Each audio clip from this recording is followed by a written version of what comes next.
방금 읽은 말씀 중심으로 특별한 축복이라는 제목으로 말씀을 나누도록 할게요. 자, 여러분 과일나무 본 적 있으세요? 예. 과일나무. 나무가 하루 만에 열매를 맺을까요? 하루 만에 이렇게 열매가 자랄까요? 하루 만에? 아니겠죠. 물을 마시고 햇빛을 충분히 받고 열매가 충분히 연글도록 기다려야 열매가 만들어져요. 즉 시간과 노력이 필요하더라 이 말이죠. 그런데요, 재밌게도 우리의 삶도 나무와 비슷해요. 오늘 내가 하는 말, 오늘 내가 하는 행동, 오늘 내가 만드는 습관이요, 나중에 내 삶의 열매가 돼요. 즉 우리 역시 열매처럼 시간과 노력이 필요하더라 이 말이죠. 자, 이런 맥락에서요, 오늘 말씀에는요 야곱 할아버지가 나와요. 저 야곱 할아버지죠? 네. 야곱 할아버지가 안수를 하고 있네. 지금 이게 어떤 장면이냐면 죽음을 앞두고 이제 죽을 날이 가까이 온 거야. 본인이 느껴, 아 내가 살 날이 얼마 안 남았구나, 조만간에 죽을 것 같다. 그러니까 어떻게 한 거야? 12아들을 불러놓고서는 아들 한 명에게 마지막 유언을 남긴 거야. 유언을 남겼어요. 그런데 야곱은요 모든 아들들에게 다 똑같은 말을 유언으로 남겨주지 않았어요. 왜냐? 아들마다 살아온 인생의 모습이 다 달랐기 때문이야. 자, 어떤 아들은요 과거에 마음을 잘 다스리지 못해서 향후 미래에 중요한 자리, 중요한 위치, 중요한 권리를 잃어버리게 될 거라는 유언을 믿게 돼요. 또 어떤 아들은요 과거에 분노를 참지 못하고 폭력적으로 행동했기 때문에 사람들을 막 죽였거든. 한 사람을 죽인 게 아니라 여러 명을 막 죽였거든. 그래서 폭력적으로 맞아, 시몬가리 여러 사람을 죽였거든요. 그래서 향후 미래에 너는 거기에 대한 죄의 값으로 어려움을 당하게 될 거라는 유언을 듣게 되죠. 반대로 어떤 아들은요 과거에 동생을 살리기 위해서 자기를 대신 인질로 내어주려고 했기 때문에 향후 미래에 큰 축복을 받게 될 거라는 유언을 듣게 되는데요. 덧붙여서 어떤 아들은 바닷가에서 살아가게 될 것이라는 유언을, 또 어떤 아들은 이렇게 나귀처럼, 당나귀처럼 짐을 짊어지고 사는 그런 삶을 살게 될 거라는 유언을, 또 어떤 아들은 싸움 속에서도 어떻게 다시 일어서는, 결코 지지 않아, 다시 일어서는 사람이 될 거라는 유언을 듣게 돼요.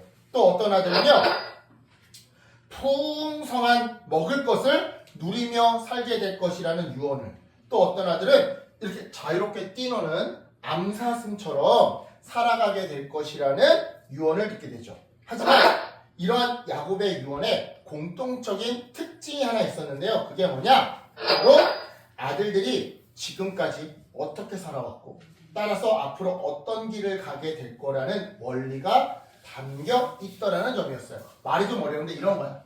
자, 이렇게 남을 도와주는 사람은 그거에 따라서 남들에게 도움을 받는 열매, 미래를 살게 될 것이다. 기도를 열심히 한 사람은 하나님께 축복을 받는 미래, 열매를 따먹게 될 것이다. 그지? 청소를 잘하고 자기의 맡은 바 일들을 잘했던 사람은 거기에 대한 축복으로 앞으로 미래의 삶이 잘 풀리게 될 것이다. 즉 지금까지 어떻게 살아왔고 지금까지 엄마 말씀, 아빠 말씀을 잘 들었는지, 학교 선생님 말씀을 잘 들었는지, 그거에 따라서 앞으로 내가 어떠한 삶을 살게 될 거라는 원리가 담겨 있더라 이 말이에요. 그러니까 간단히 말하면 이런 거야. 지금까지 엉망으로 살았어. 그럼 앞으로 그 사람의 삶은 어떻게 된다? 엉망이 된다. 지금까지 이 사람이 착하게 말 잘 듣고 숙제 잘하고 그리고 살았어. 그럼 어떻게 된다? 앞으로 미래가 잘 풀린다. 그 원리가 담겨 있더라 이 말이에요. 그리고 이러한 원리에서 보았을 때 야곱이 특별하게 길고 더 풍성하게 유언을 남겨준 아들이 있었죠. 그게 누굴까요, 다운아? 다운이 집중. 다운이 집중. 바로 요셉이었어요. 근데 유다 아들이 길게 여기지 않았어요? 가장 긴 건 요셉이었어요. 그 포도나무와 같이. 그게 요셉이야. 그게 유다는 사자야. 자, 야곱은요 요셉을 가리켜 샘 곁에, 이렇게 샘이 있는데 이 샘 곁에 잎이 무성한 가지라고 비유했어요. 여러분 샘 곁에 있는 이런 나무를 한번 생각해 보세요. 샘 옆에 바로 옆에 있으니까 언제나 많은 물을 빨아들여서 먹을 수 있겠죠. 네. 그리고 따라서 언제나 잎이 무성하고 많은 열매를 맺을 수 있겠죠. 언제나 그러니까 여러분 밥 많이 먹는 거야. 맨날 많이 먹을 수 있는 거야. 그러니까 열매를 많이 맺을 수 있는 거지. 그치?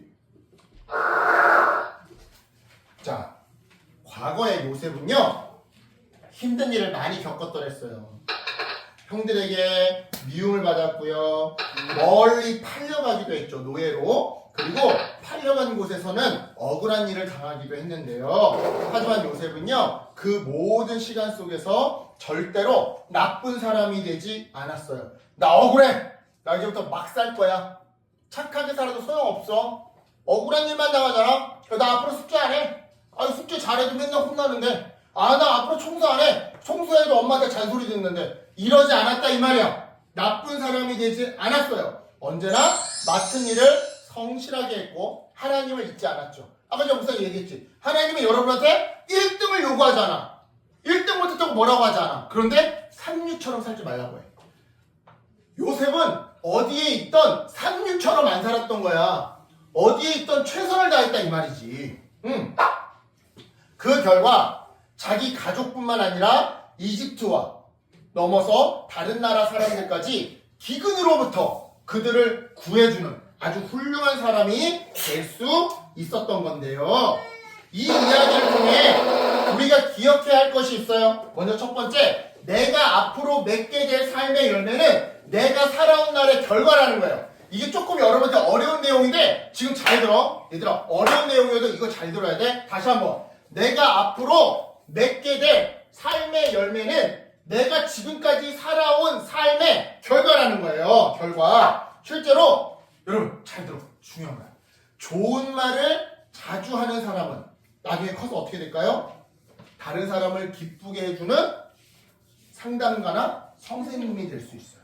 또 작은 일도 성실하게 하면 책상 정리나 화분에 물 주기나 아니면 숙제 같은 거 작은 일도 성실하게 하잖아요. 그러면 어떻게 되는 거예요? 커서 믿을 수 있는 훌륭한 사업가나 공무원, 높은 공무원이 될 수 있죠. 또 친구를 도와주는 일을 자주 하잖아요.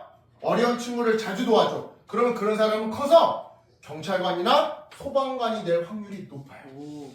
하지만 반대로 거짓말을 자주 해. 친구들 아프게 해. 그리고 자꾸 게으르게 살아. 뭐 숙제 안 해. 책상 정리, 내 방 정리 안 해. 게으르게 살아. 그러면 어떻게 돼? 커서 도둑이 되거나 사기꾼이 되거나 깡패가 될 확률이 높아지는 거야. 어떻게 하는 거야? 커서도 네 방 청소 네가 해야 되는데 야, 내 방 청소 좀 해. 안 해? 이렇게 되는 거야. 이렇게 살면.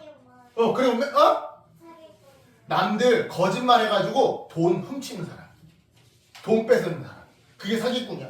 이런 사람도 어떻게 되겠어? 나중에 깡패 되겠지? 깡패가 뭐냐면 사람 때리고 돈 뜯어내는 사람. 500원만 내놔. 싫어요. 내놔. 뻥! 이게 깡패야. 헐. 자, 거짓말을 자주 해. 그러면 사기꾼 되겠지? 100원에 한 대. 즉, 나중에 커서 좋지 않은 삶의 열매가 맺혀진다 이 말이에요. 그래서 우리는요, 좋은 말과 선한 행동이라고 하는 이 한 그루의 나무를 우리 인생에 심어야 하는 거예요. 아픈 사람도 도와주고 어른들한테도 인사 잘하고 친구들한테 양보도 잘하고 이런 삶을 심어야 돼. 그래야 내가 나중에 삼류 같은 삶을 안 살아. 자, 이어서 둘째, 우리는요 오늘 본문을 통해 하나님은 우리가 담장 너머까지 열매를 나누는 사람이 되기를 원하신다라는 사실을 기억해야 하는데요. 보세요. 오늘 말씀은요 요셉의 가지가 담장을 넘었대. 담장 안에 있는 나무였는데 가지가 쭉쭉 뻗어가지고 담장이 이렇게 있었는데 담장 뻗어까지 이렇게 나뭇가지가 나갔대. 자, 그러면 이 말은요 요셉이 자기만 잘 먹고 자기만 잘 사는 사람이 되었다는 뜻이 아니라 다른 사람까지 도와주는 사람이 되었다는 뜻이야. 여러분 실제로요 우리 집 담장을 넘어서 다른 집 마당이나 길로 뻗어나간 과일나무 열매는요, 그 집 사람들 거야. 또는 지나가는 사람들 거야. 여러분, 우리는요, 내가 가진 친절한 말로 친구를 기쁘게 하고, 내가 가진 작은 힘으로 가족을 도와주면서, 내가 배운 지식으로 친구를 도와줘야 해요. 도와줘야 해요. 이런 의미에서 말씀드려요. 여러분, 우리는요, 지금까지 내가 살아온 삶의 내용을 돌아봐야 해요. 그리고는 고쳐야 할 말버릇이 있다면 고치고, 미안하다고 해야 할 일이 있으면 미안하다고 말하고, 게으른 습관이 있으면 바꾸어 나가야 하죠. 그리고는 좋은 습관을 만들기 위해 노력해야 해요. 정직하게 말하고, 친구를 도와줘야 해요. 감사하다고 말하고, 맡은 일을 끝까지 책임지고 해야 돼요. 날마다 성경 읽고, 하나님께 기도해야 해요. 이러한 작은 습관들이 모이면요, 우리도 요새처럼 좋은 열매를 맺는 사람이 될 수 있어요. 그리고 담장 넘어 가지가 뻗은 풍성한 나무가 되어서 내 이웃도 먹여 살리는 그런 사람이 될 수 있어요. 그런 사람이 될 수 있어요. 그래요, 여러분. 하나님은요, 우리가 풍성한 나무처럼 자라기를 원하세요.